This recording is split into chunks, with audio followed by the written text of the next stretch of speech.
होते हैं और मैंने आप लोगों को बताया भी था। तो मैं ना रिक्वेस्ट करूँगी आप लोगों से कि प्लीज़ अब वो गलती है ना आप लोग मत करना। तो पहले मैं थोड़ा सा अपने बारे में बता देती हूँ। मेरा नाम गायत्री है, मैं बिहार से हूँ। मैं बिहार पीसीएस की प्रिपरेशन कर रही हूँ। मेरा 2023 में ग्रेजुएशन कंप्लीट हुआ है। अभी मैं करंट में पीजी कर रही हूँ। मैं एक इंग्लिश ऑनर्स की स्टूडेंट हूँ और मेरा पीसीएस वाला एग्ज़ाम सितंबर में। आप लोगों को तो पता ही होगा ना कि बीपीएससी ने अपना कैलेंडर जारी कर दिया है कि सितंबर को अब हम लोगों का एग्ज़ाम होने वाला है। जिसका भी एग्ज़ाम सितंबर में है मैं उनसे यही रिक्वेस्ट करूँगी ना, और जो हाउस वाइफ है ख़ास करके, क्योंकि जो एस्पिरेंट है ना उनको तो ऐसा कुछ सोचने का ज़रूरत ही नहीं है, वो तो जब चाहे तब कर सकते हैं। लेकिन जो हाउस वाइफ हैं तो प्लीज़ आप लोग 7 बजे के पहले किचन ना जाया करें। आपको बस आपका अगर छोटा बेबी ही है, अगर वो दूध वगैरह पीता है या तो कोई ऑफिस से जाने वाले लोग हैं तो ही जाइए। अदरवाइज़ ना आप अपने सुबह का जो 2-3 घंटा होता है ना वो अपनी पढ़ाई को डिनोट कीजिए, ताकि मतलब देखिए, अगर आप सुबह में उठ के नहीं पढ़ते हो ना, आप लाख चाह लो, आप ना पूरे दिन उसी गिल्ट में रहोगी कि शायद मैंने सुबह उठ के अगर पढ़ाई की होती तो मैं आज ज़्यादा पढ़ ली होती। और आपको हमेशा याद रखना है ना, एक गैंट वॉच आता है स्मार्ट वॉच करके, स्टॉप वॉच करके, ऐसा ही कुछ प्ले स्टोर पे आपको वो डाउनलोड कर लेना है। ये कोई पेड प्रमोशन नहीं है, आपको वो डाउनलोड कर लेना और आपको ना बस उसमें टाइमर लगा के अपने पढ़ाई को करते रहना। जब भी आप कोई दूसरा काम करो ना तो आप ये श्योर करो कि आपने वो अपना टाइमर बंद कर दिया हो, क्योंकि उससे ना आपको एग्जैक्ट पता चलेगा ना कि आज आपने कितने आवर की स्टडी की थी। ऐसा तो ये सब बहुत मतलब कॉमन चीज़ है कि मैं 6 घंटा 7 घंटा, नहीं नहीं, मेरा कहने का मतलब वो बिल्कुल नहीं था। आप कितना पढ़ते हो, आप डिमोटिवेट हो जाओ या तो फिर आप डिप्रेस्ड हो जा रहे यार हम तो इतना, बस आप मेरे कहने का मतलब एक ही है कि आपको बस जेन्युइन पता हो कि आप सच में कितना पढ़ाई कर रहे हो। क्योंकि कभी कभी ना हम 9 बजे बैठते हैं और कोई काम अगर आ जाता है तो हमको 9:30 बजे भी उठना पड़ जाता है, तो हमारे पास वो एग्जैक्ट डाटा नहीं होता है ना कि अच्छा हम इतने देर पढ़ाई किए होंगे।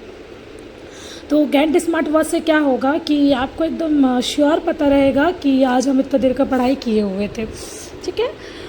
और उसके बाद मैं तो हाउस वाइफ से यही रिक्वेस्ट करूँगी, उनके पास तो बहुत सारी चुनौतियाँ होती है, जैसे घर, बच्चा, इन लॉज। आप सबको खुश रखकर अपने काम को पूरा करके अगर पढ़ना चाहोगे ना तो आप काम से इतना थक जाओगे ना कि आप पढ़ नहीं पाओगे। तब फिर आप पता है आप क्या करोगे, आप अपना पढ़ाई को डे बाई डे टालने लगोगे। आपको सोचोगे आज नहीं, कल करेंगे, कल नहीं, परसों करेंगे, ऐसे हो जाएगा। क्या आप खाना खाने में बोलते हो कि हम ब्रेकफास्ट में डायरेक्ट लंच करेंगे, तो डायरेक्ट लंच नहीं डायरेक्ट डिनर करेंगे? नहीं। तो आप इस चीज़ को कैसे कह सकते हो ना कि हम अपने पढ़ाई को टाल दें। तो इसलिए मेरा मतलब मैं तो यही कहूँगी ना कि आप लोग अगर सुबह उठ के पढ़ लोगे ना तो बिल्कुल बेनिफिशियल रहेगा आप लोगों के लिए। क्योंकि सुबह अगर आप 2-3 घंटे भी पढ़ लेते हो ना तो आप पूरे दिन में ना सेटिस्फेक्शन फील करोगे कि चलो यार आज सुबह थोड़ा भी तो मैंने पढ़ा है ना। तो अगर आपका, क्योंकि देखिए हम लोगों के साथ ना कुछ अनफॉर्चुनेट चीज़ भी होती है जो हम लोगों के डायरी में बिल्कुल नहीं मेंशन रहता है ना, कि आज मुझे यहाँ जाना, आज मुझे वहाँ जाना। अगर सडनली आपको कोई काम आ जाता है और आपका पूरा दिन उसमें जाने वाला है तो आप फिर पढ़ाई नहीं कर सकते हो।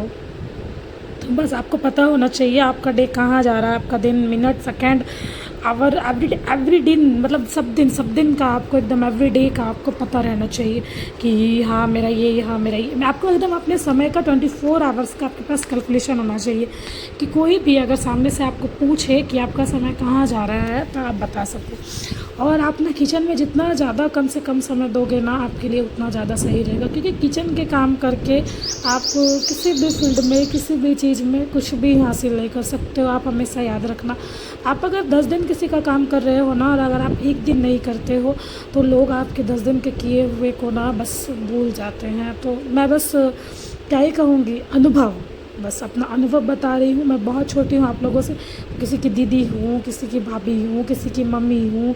तो बस ना मैं रिक्वेस्ट करती हूँ आप लोगों से कि थोड़ा सा ना लड़की लोग आप लोग ना खुद पे ध्यान दे दो।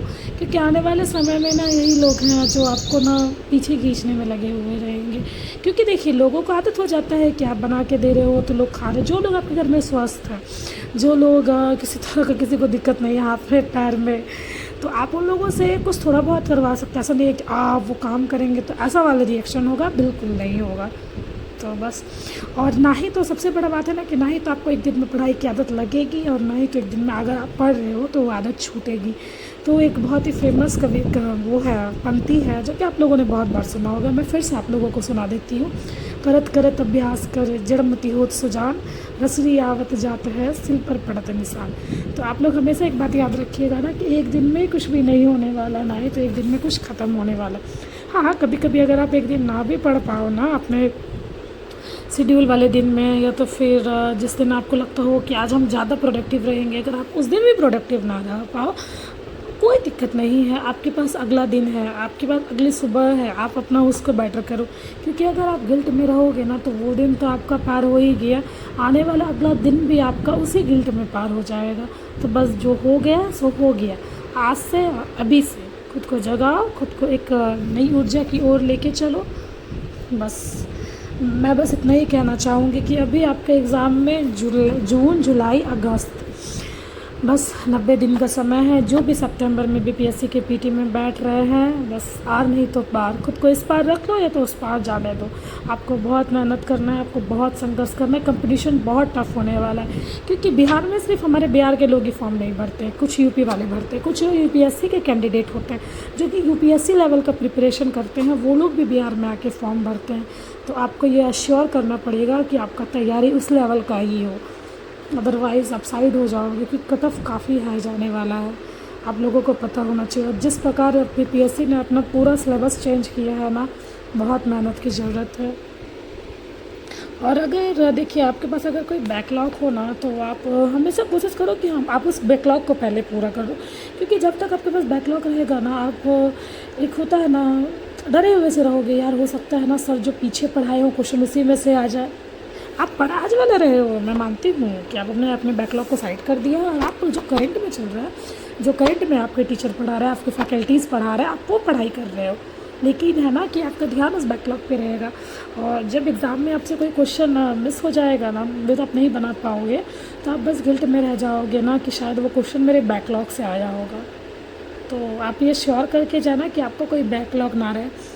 और बीपीएससी जैसे एग्ज़ाम है ना, इस एग्ज़ाम की अगर आप तैयारी 5 साल भी करोगे ना, तो आप कभी भी ये सेटिस्फेक्शन नहीं ला पाओगे अपने अंदर ना कि मेरा प्रिपरेशन पूरी तरीके से हो गया। तो आपको बस ये याद रखना पड़ेगा कि इस एग्ज़ाम में कोई भी हम लोगों को महारत ही हासिल नहीं करना है कि हम अगर हिस्ट्री पढ़ रहे हैं तो पूरा हिस्ट्री का पता लगा लिए, world history, Indian history, Bihar history, ऐसा कुछ भी नहीं करना है आपको बस इतना पढ़ना है ना कि जो हमारे सिलेबस में हो।